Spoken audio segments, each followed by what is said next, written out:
سورة الشمس مکیہ اعوذ باللہ من الشیطان الرجیم سورة الشمس مکیہ سورة الشمس مکی ہے۔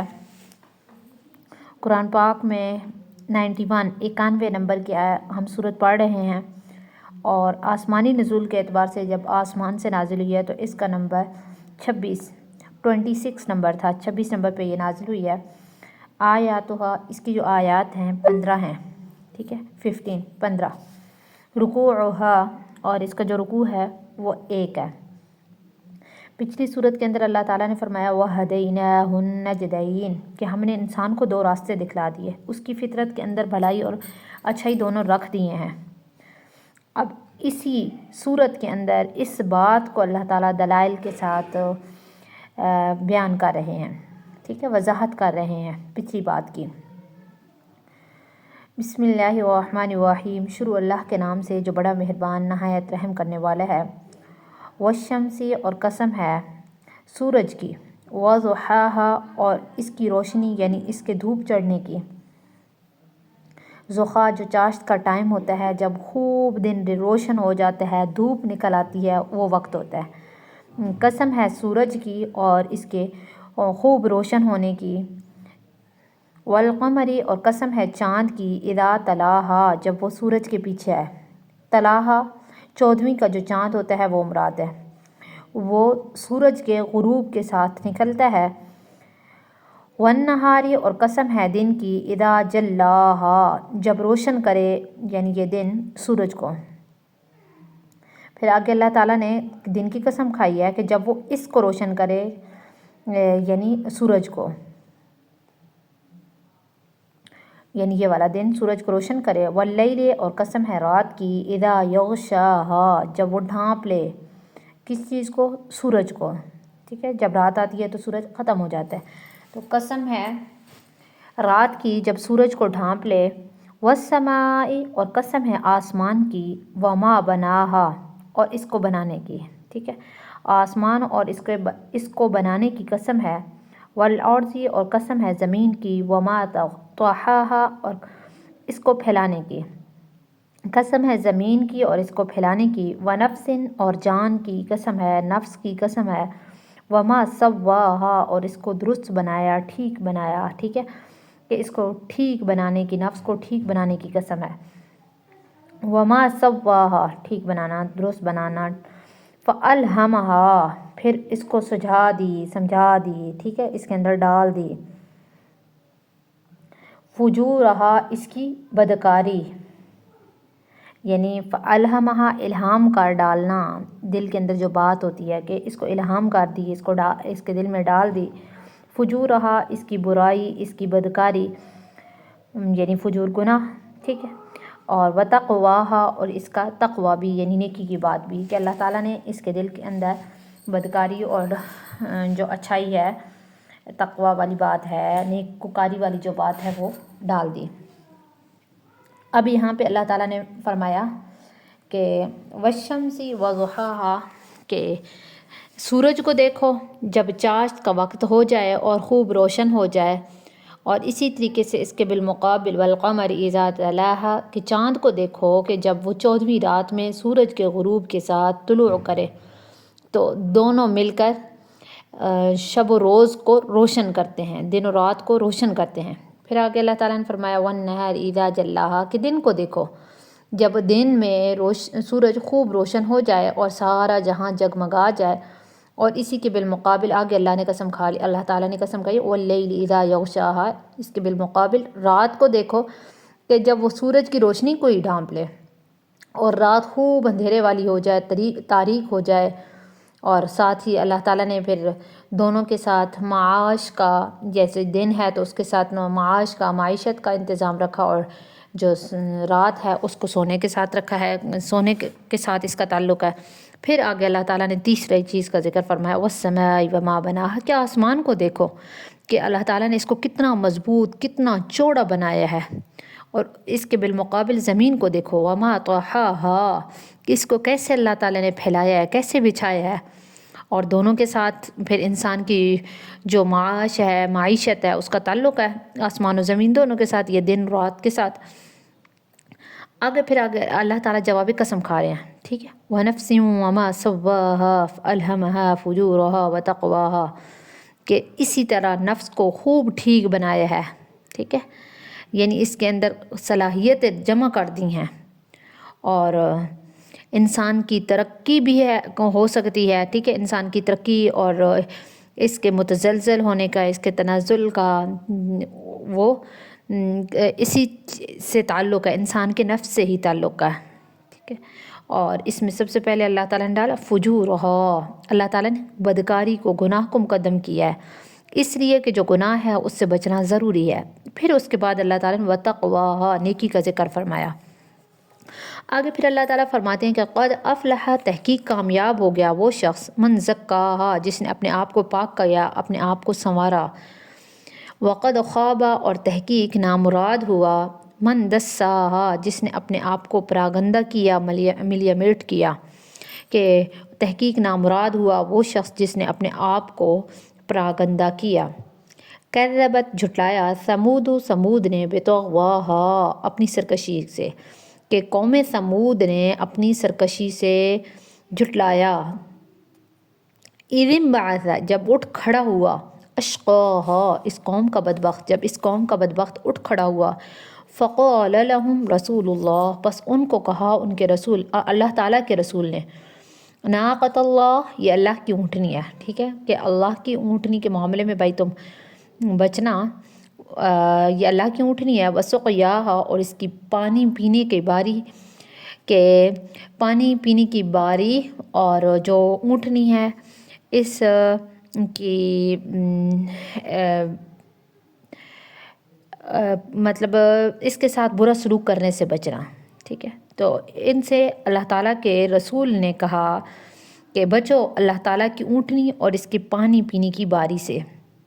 فَكَذَّبُوهُ، تو پس انہوں نے جھٹلایا، یعنی اس قوم نے حضرت کو جھٹلایا، حضرت صالح کو، فَعَقَرُوهَا، پھر انہوں نے اس کی کونچیں کاٹ ڈالیں، اس کے پاؤں کاٹ ڈالے، کہ پھر انہوں نے اس کے پاؤں کاٹ ڈالے، فَدَمْدَمَ عَلَيْهِمْ، پھر ناراض ہوئے ان پر، ربهم، ان کے رب، کہ یعنی اللہ تعالیٰ ان کی اس حرکت سے ان پر ناراض ہوا، بِذَنبِهِمْ، ان کے گناہ کی وجہ سے، کہ اللہ تعالیٰ ان پر ان کے گناہ کی وجہ سے ناراض ہوئے، فَسَوَّاهَا، پھر اللہ تعالیٰ نے ان کو برابر کر دیا، وَلَا يَخَافُ، اور وہ نہیں ڈرتے، عُقْبَاهَا، اس کے انجام سے، کہ وہ اس کے انجام سے نہیں ڈرتے،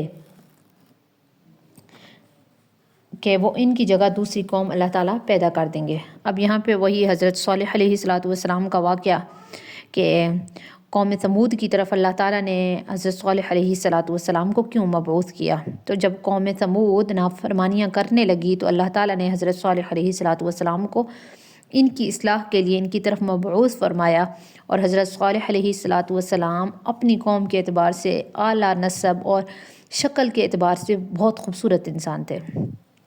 حضرت ہود علیہ السلام کے تقریباً 100 سال بعد حضرت صالح علیہ السلام آئے ہیں، اور اہل کتاب جو ہیں ان کو دو امتوں کے حالات کے بارے میں علم نہیں تھا نا، تو قوم عاد اور سمود کے بارے میں کہا جاتا ہے کہ بھائی ان کے بارے میں اہل کتاب کو علم نہیں تھا، لیکن حضرت موسیٰ علیہ السلام نے اپنی امت کو ان دونوں قوموں کے بارے میں خبر دی تھی، اور اس چیز کا ہم نے سورۃ ابراہیم ہے اس کے اندر پڑھا ہے کہ وقال موسیٰ ان تکفروا، ٹھیک ہے، اور یہ دونوں جو قومیں ہیں عاد اور سمود، یہ عرب تھیں، اس لیے اہل کتاب نے ان واقعات کو بھلا دیا۔ پھر قوم سمود نے آپ سے کون سا معجزہ طلب کیا، تو کفار نے آپ سے مطالبہ کیا کہ بھائی اس کاتبہ، یعنی جس چٹان سے مطالبہ کیا ہے اس چٹان کا نام کاتبہ، اس سے 9 ماہ کی حاملہ اونٹنی تیرا رب نکال دے، اور اونٹنی کا جو بچہ ہے وہ اسی کے مشابہ ہونا چاہیے۔ جی جی، کاتبہ کس کے ساتھ ہے؟ کاف الف زبر کا، باریک کاف، کراچی والا کاف، تا کتب کاتبہ، ٹھیک ہے، کاتبہ، کاتبہ، ہا لاسٹ میں آئے گا، اوکے۔ تو ساتھ شرط یہ بھی رکھی کہ بھائی اونٹنی کا جو بچہ ہے اسی کے مشابہ ہونا چاہیے۔ اب آپ نے اپنی قوم کا کیسے مطالبہ پورا کیا ہے اور اس مطالبے کے پورا ہونے پر آپ نے کیا شرط رکھی ہے؟ تو آپ نے 2 رکعت نماز پڑھ کر دعا کی اور پہاڑی پھٹ گئی اور 9 ماہ کی حاملہ اونٹنی پہاڑی سے نکلی اور باہر آ کر اس نے بچہ جنا اور بچہ اس اونٹنی کے بالکل مشابہ تھا۔ تو آپ نے اپنی قوم سے کہا کہ بھئی تم معجزہ دیکھ کر مسلمان ہو جاؤ گے، لہٰذا اس معجزے کو دیکھ کر قوم کے کچھ لوگ اپنی قوم کے سردار سمیت مسلمان ہو گئے۔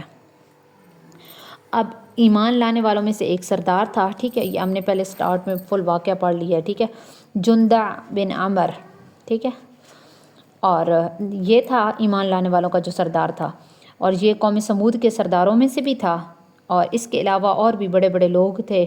انہوں نے اسلام قبول کرنے کا ارادہ کیا، لیکن جو بت کے پجاری تھے انہوں نے ان کو روک دیا۔ ان کے پجاریوں کے نام بھی آتے ہیں حباب، اور اس کے علاوہ رباب اور زواب نام آتا ہے، ٹھیک ہے، تو مختلف نام آتے ہیں۔ اب یہ جو جندع مسلمان ہوا ہے نا، تو جندع کے چچا کا جو بیٹا تھا اس کو اس نے اسلام کی دعوت دی ہے، ٹھیک ہے، شہاب کو، تو اس نے اسلام قبول کرنے کا ارادہ بھی کیا، لیکن قوم کے سرداروں نے اس کو روک دیا اور پھر وہ مسلمان نہیں ہوا۔ جب حضرت صالح علیہ السلام کی اونٹنی پانی پینے جاتی تھی تو قوم اور اونٹنی کے درمیان یعنی اونٹنی کے متعلق جھگڑا ہو گیا کہ بھائی اونٹنی پانی زیادہ پی جاتی ہے تو ہمارے جانور نہیں پی سکتے ہیں پانی، اور ان کے لیے بچتا ہی نہیں ہے۔ تو اب حضرت صالح علیہ السلام نے فرمایا کہ بھائی ایک دن تمہارے جانوروں کے لیے ہے اور ایک دن اونٹنی یعنی جو اللہ تعالیٰ کی اونٹنی ہے، ناقۃ اللہ ہے، اس کے پانی پینے کی باری ہے۔ آپ نے پانی پینے کی باری مقرر فرما دی۔ اسی کے لیے آپ نے فرمایا ہے نا کہ فقال لهم رسول اللہ ناقۃ اللہ وسقیاها، ٹھیک ہے۔ اب جو اونٹنی تھی اس کو قتل کرنے والے کون سے شخص تھے؟ ایک قدار بن سالف، دوسرا صدوق، ٹھیک ہے، اور اس کے علاوہ قصص الانبیاء کے اندر آتا ہے کہ بھائی اس بندے کا نام مصرع اور قدار تھا، اور کسی کسی جگہ پہ سیرت الانبیاء کے اندر آتا ہے کہ بھائی اس کا نام قدار بن صالح تھا اور مصدع تھا۔ کسی جو معارف القرآن ہے اس کے اندر آتا ہے کہ بھائی قدار، جی قدار اور مصدع، اور سالف بھی پڑھا ہے، سالت بھی پڑھا ہے، دونوں ٹائپ والے آ رہے ہیں، ٹھیک ہے، یہ مختلف قدار بن سالت بھی آیا ہے، سالف بھی آیا ہے، لفظ قدار کتاب والے لفظ سے اور موٹے قوف کے ساتھ، اور قدار بھی آیا ہے، ذال کے ساتھ بھی آیا ہے، ٹھیک ہے۔ چلیں جی یہ آپ کو سینڈ کر دوں گی، ٹھیک ہے، البدایہ والنہایہ کے اندر بھی قدار بن سالف ہی آیا، ٹھیک ہے۔ اب اونٹنی کو قتل کس نے کیا ہے؟ تو ان دونوں نے، یہ جو قدار تھا اور صدوق یا مصدع تھا، انہوں نے اونٹنی کے راستے کے اندر ایک پتھر کی چٹان رکھی ہے، ٹھیک ہے، اور چٹان کے نیچے چھپ کر بیٹھ گئے۔ کٹ رہی ہے زیادہ، اچھا تھوڑا سا میرے خیال میں نیٹ کا مسئلہ ہے، ٹھیک ہے۔ تو یہ پتھر کی چٹان کے نیچے چھپ کر بیٹھ گئے۔ جیسے ہی ناقہ جب سامنے آئی ہے تو مصدع جو تھا اس نے سب سے پہلے تیر سے وار کیا اس کے اوپر، اور جو قزار تھا اس نے تلوار نکال کر اس کی ٹانگیں کاٹ ڈالیں، ٹھیک ہے، اس کو قتل کر دیا۔ اب یہ والے جو شخص تھے قزار اور مصدع وغیرہ، ان کو کس نے قتل پر ابھارا تھا، کیوں انہوں نے قتل کیا؟ تو مفسرین حضرات میں سے جو ابن جریر ہیں انہوں نے واقعہ ذکر کیا کہ بھائی یہ قوم سمود میں 2 عورتیں تھیں جنہوں نے ان کو اونٹنی کے قتل پر ابھارا تھا۔ ان میں سے ایک کا نام صدوقہ تھا، ٹھیک ہے، صدوقہ بنت المحیہ، ٹھیک ہے، اور محیہ، اور یہ والی جو عورت تھی نا یہ بڑے مالدار خاندان سے تعلق تھی، ٹھیک ہے، مالدار خاندانی عورت تھی، اور اس کا جو خاوند تھا وہ مسلمان ہو گیا تھا۔ اس کا جب شوہر مسلمان ہو گیا تو اس نے اس سے علیحدگی اختیار کر لیا۔ پھر اس نے اپنے چچا زاد بھائی جو تھا مصدع، ٹھیک ہے، اس کو بلایا اور اس پر اپنے آپ کو پیش کیا، ٹھیک ہے، اپنے آپ کو پیش کیا، لیکن شرط یہ لگائی کہ بھائی وہ اونٹنی کو قتل کر ڈالے، اونٹنی کی جو ٹانگیں ہیں وہ کاٹ ڈالے۔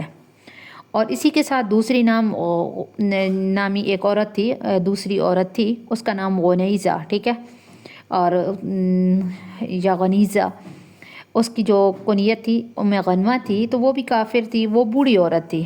تو اس کی یعنی ضباب بن عمر جو شوہر تھا اس سے 4 بیٹیاں تھیں، اور یہ آدمی سرداروں میں سے تھا. اس عورت نے قزار بن سالف سے کہا کہ بھائی اگر تم اونٹنی کی ٹانگیں کاٹ ڈالے تو میں اپنی 4 بیٹیوں کا نکاح تجھ سے کر دوں گی. اس طرح یہ دونوں نوجوان اونٹنی کے قتل کے لیے تیار ہو گئے. اس کے علاوہ اور بھی 7 آدمی ان کے ساتھ مل گئے. ان لوگوں نے اپنی قوم کے لوگوں کو اونٹنی کی جو ٹانگیں وغیرہ تھیں اس کے کاٹنے کے فوائد بتائے. اسی طرح یہ قوم بھی ان کی حمایتی بن گئی اور اونٹنی کو زخمی کر دیا. زخمی ہونے کی صورت میں اونٹنی نے آواز نکالی تاکہ اس کا بچہ محفوظ رہے، اور یہ بچہ دوڑ کر پہاڑی پر چڑھ گیا اور اس نے 3 دفعہ آواز نکالی. اور حضرت صالح علیہ السلام نے بھی اپنی قوم کو عذاب کے 3 دن تک آنے کی وعید سنا دی. اور حضرت حسن سے مروی ہے، وہ فرماتے ہیں کہ اونٹنی کا جو بچہ تھا اس نے کہا یا اللہ میری ماں کہاں ہے؟ پھر وہ ایک چٹان کے اندر غائب ہو گئی، اور یہ بھی کہا گیا کہ بھائی لوگوں نے اس کے پیچھے بھاگ کر اس کی بھی ٹانگیں کاٹ ڈالیں. ٹھیک ہے، دونوں طرح کی روایات آتی ہیں، بس معلومات کے اندر اضافے کے لیے بتا رہی ہوں. آگے حضرت صالح علیہ السلام نے اپنی قوم کو 3 دن تک یعنی مہلت دی ہے کہ بھائی تمہارے پر 3 دن تک عذاب آ جائے گا. تو ان میں سے کچھ لوگوں نے قسم کھائی کہ وہ رات کو حضرت صالح علیہ السلام کو قتل کر ڈالیں گے. ٹھیک ہے، اور یہ ہم نے پڑھا ہے 19ویں پارے کا لاسٹ تھا، سورۃ النمل شاید تھی. ٹھیک ہے، اس کے اندر 9 رہتی یفسدون فی الارض کا لفظ ہم نے پڑھا تھا کہ 9 آدمی جو زمین میں فساد کرتے تھے. ٹھیک ہے، قوم صالح کے میں ذکر تھا، قوم صالح کے واقعے کے اندر. تو یہ والے جو آدمی تھے انہوں نے قسم کھائی، لیکن اللہ تعالیٰ نے قتل کا منصوبہ بنانے والوں پر پتھروں کی بارش برسائی اور ان لوگوں کے سر کچل دیے گئے. اور باقی جو قوم تھی اس کی ہلاکت سے پہلے ہی یہ جو 9 لوگ تھے وہ ہلاک ہو گئے. اور یہ والا جو واقعہ ہے یہ جمعرات کے دن پیش آیا. اب قوم سمود نے اس اونٹنی کو منگل کے دن قتل کیا، اور جو اگلا بار کا دن تھا، ہفتے کا دن تھا، اس دن سے ان پر عذاب سٹارٹ ہو گیا، شروع ہو گیا. ایسے ہوا ہے کہ بھائی پہلے دن ان کے چہرے پیلے ہو گئے. ٹھیک ہے، قوم صالح کے پہلے دن چہرے پیلے ہو گئے، زرد ہو گئے. دوسرے دن ان کے چہرے ریڈ ہو گئے، سرخ ہو گئے، اور تیسرے دن ان کے سیاہ چہرے ہو گئے. ٹھیک ہے، بلیک. تو چوتھے دن پھر ایک چیخ آئی جس سے وہ سارے کے سارے ہلاک ہو گئے. ٹھیک ہے، پہلے دن پیلے. جی جی یہ والا جو آپ پڑھا رہے ہیں نا جی کہ وہ پہلے دن زرد ہوئے، پھر وہ ریڈ ہوئے. جی جی یہ میں نے پتہ نہیں سنا تھا یا پڑھا ہے کہیں پہ، پڑھا یا آئی تھنک سو ادھر تھا کہ یہ مطلب وہ ہے اسرائیلی روایت جو ملتی ہیں نا، ادھر سے یہ چیز ملتی ہے کہ اچھا. جو ایسے نا ہوا تھا. آپ اکثر جو تاریخی واقعات ہیں انبیاء علیہ السلام کے بارے میں، ٹھیک ہے، بہت کم آپ پائیں گے احادیث مبارکہ کے اندر واقعات، اور زیادہ تر ہم وہ واقعات چاہے حضرت آدم علیہ السلام کا بھی واقعہ لے لیں نا. ٹھیک ہے، تو زیادہ تر جو واقعے ہیں ہم وہ اسرائیلی روایات سے پائیں گے، جن کے بارے میں ہے کہ بھائی نہ ہم ان کی لا نصدق ولا نکذب، کہ نہ ہم ان کی تصدیق کر سکتے ہیں اور نہ ہی ہم جھٹلا سکتے ہیں. اگر ہم پڑھیں گے تو ہمارے ذہن کے اندر تو یہی چیزیں چلتی ہیں نا. لیکن یہ چیز ہے نا کہ جب آپ دوسرے کو واقعہ بتا رہے ہوتے ہیں پورا تفصیلاً، جب آپ مطلب پڑھا رہے ہوتے ہیں نا، تو آپ سے سوال پورے کیے جاتے ہیں، اچھا کون سا عذاب آیا تھا، کیا آیا تھا. تو اس کے اندر جو اسرائیلی روایات ہوتی ہیں قرآن حدیث کے مخالف نہ ہوں تو پھر ان کو لے لیا جاتا ہے. ٹھیک ہے، اب دیکھیں نا، مطلب جو مین چیزیں ہیں وہ تو قرآن مجید کے اندر بھی جگہ جگہ مطلب ان کی آ رہی، جیسے یہ 9 آدمی تھے.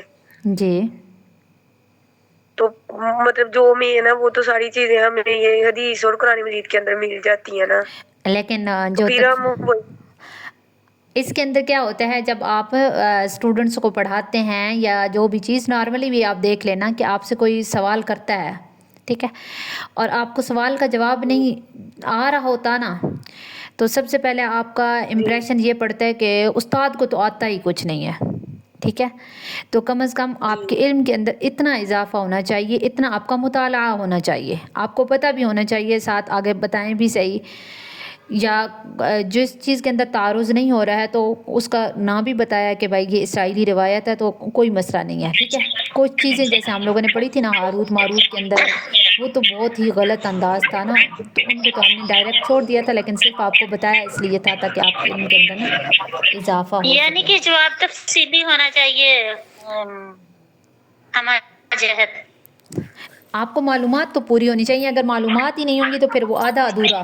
جی جی، ٹھیک ہے. آدھا ادھورا علم، صحیح بات. اور پھر اب ان پہ اتوار کی جو صبح تھی، سورج کے نکلنے کے بعد آسمان سے ایک چیخ آئی ہے اور ان کے نیچے سے زلزلہ آیا ہے، جس کے بارے میں ہم بار بار پڑھ چکے ہیں. پھر تڑپ تڑپ کر ان کی روحیں نکلنے لگی ہیں اور یہ اپنے گھر میں اوندے منہ پڑے تھے. ٹھیک ہے. اور محض ان کی لاشیں تھیں، وہ ہم نے پڑھا ہے جاثمین، 9ویں پارے کلاس میں بھی ہم نے پڑھا ہے. ٹھیک ہے. 9واں پارہ نہیں تھا، 8واں پارہ تھا، اس کے لاسٹ میں پڑھا تھا کہ وہ جاثمین لفظ پڑھا تھا. شاید ستونوں کی طرح پڑی تھی ان کی لاشیں، کچھ ایسا تھا اوندے لفظ منہ بار پڑے بار. تھے، اوندے منہ پڑے تھے. ٹھیک ہے. اور حضرت صالح علیہ کچھ تھا. السلام، اس کے اندر بھی پھر ایک واقعہ آتا ہے کہ مفسرین کہتے ہیں کہ بھائی قوم صالح کے عذاب سے کوئی محفوظ رہا تھا یا نہیں رہا تھا، تو پھر ایک بچی کا واقعہ ہے. ٹھیک ہے. تو بتانا ہے تو بتا دیتی ہوں، نہیں بتانا ہے تو پھر چھوڑ دیتے ہیں. ٹھیک ہے. کیونکہ آپ جب تاریخ پڑھتے ہیں تو پھر بتا دیں پھر. کہ مفسرین فرماتے ہیں کہ بھائی ان میں سے صرف ایک لڑکی بچی تھی جو پاؤں سے معذور تھی، اس کا نام کلبہ تھا، کاف باریک کے ساتھ. اور اس کو الذریعہ بھی کہا جاتا تھا، ذال کے ساتھ الذریعہ. تو اس کو حضرت صالح علیہ السلام سے بہت سخت دشمنی تھی. جب اس نے عذاب دیکھا تو اللہ تعالیٰ کی قدرت سے اس کی ٹانگیں درست ہو گئیں. وہ بہت تیزی سے دوڑی اور ایک عرب قبیلے کے پاس آ کر رکی اور مکمل صورتحال کی خبر دی اور قوم پر عذاب کے نازل ہونے کا تذکرہ کیا. پھر اس نے پانی مانگا، پانی پیتے ہی وہ ہلاک ہو گئے. ٹھیک ہے. یہ قصص الانبیاء کے اندر واقعہ ہے. اور اسی طریقے سے دوسرے شخص کے بارے میں آتا ہے ابو رغال. ٹھیک ہے. یہ ہم آگے پڑھیں گے اس کے بارے میں سورۃ الفیل کے اندر. ٹھیک ہے.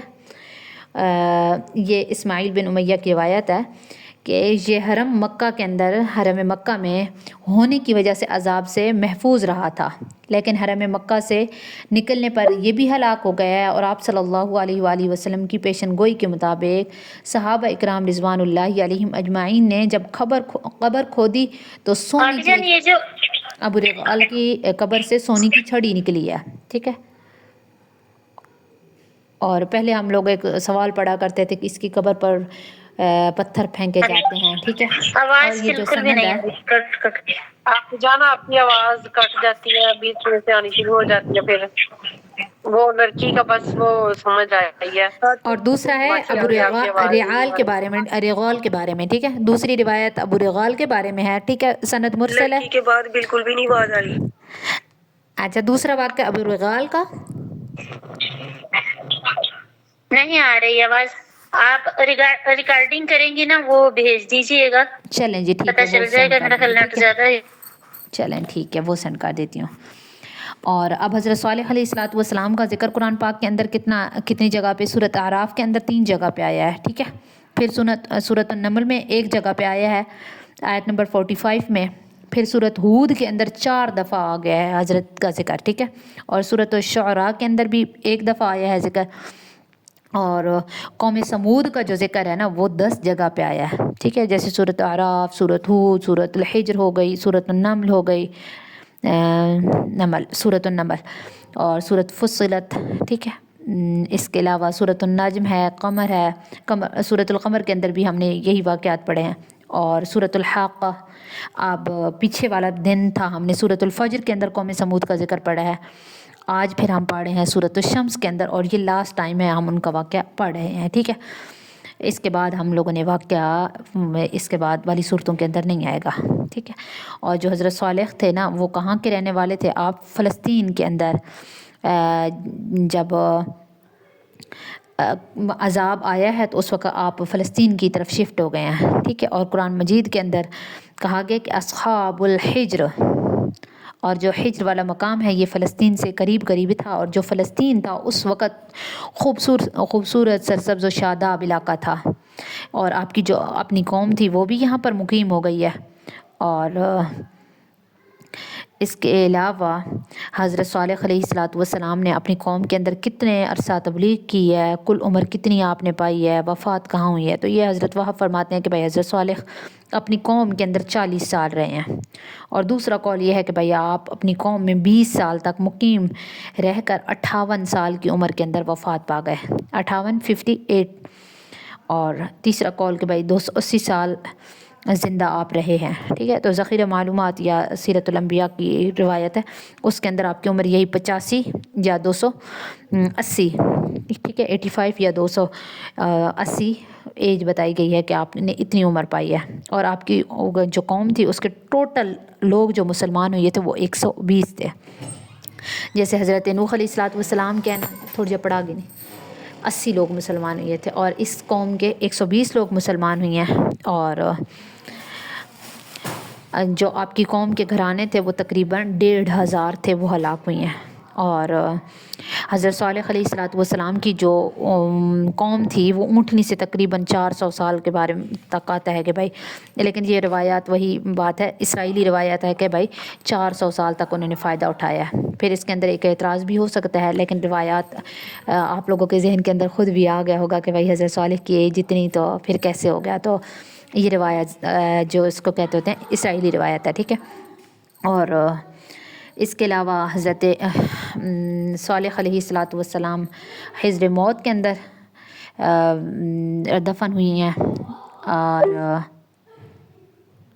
آپ کی وفات یہیں بھی ہوئی، اور بعض حضرات فرماتے ہیں کہ یہ مکہ کے اندر چلے گئے تھے، ٹھیک ہے۔ اور عراق کے اندر بھی کہا جاتا ہے کہ بھائی ان کا مزار ہے، ٹھیک ہے۔ اور یعنی مختلف روایات ہیں، اسرائیلی روایات۔